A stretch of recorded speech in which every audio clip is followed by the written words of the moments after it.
On this planet, we're all in this together. Black, white, brown, red, male, female, straight, gay, theist, atheist, human. We're all in this together. So I think that we have to break the silos that have been put forth. My name is Lennox Yearwood Jr., President and CEO of the Hip Hop Caucus. The Hip Hop Caucus fits into the environmental movement. One, we're all human, and so that's actually, we all need clean air and clean water.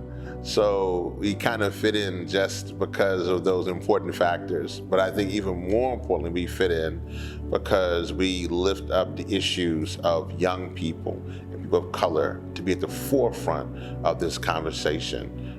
We are looking at lifting up the voices of those who are first and worst impacted by the climate crisis. At the same time, we are pushing to fight not only against the pollution that causes the climate crisis, but how we can fight both poverty and pollution at the same time. First and foremost, climate change is a civil rights issue. We have a right to clean air, we have a right to clean water.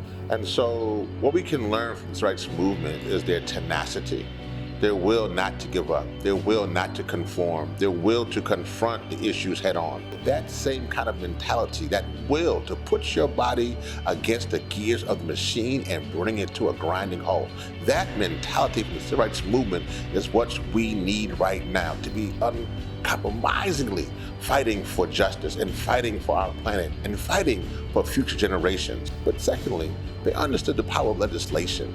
And so they understood that while we must demonstrate, they also understood that demonstration without legislation leads to frustration. They connected things either to legislation and in some cases litigation. And the third thing, they understood the power of the vote. Man, they didn't understand the power of the vote.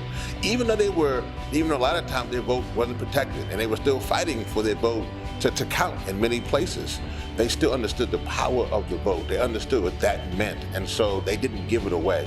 And so I think in this election year, we must do everything to ensure that our vote matters and that we out there voting.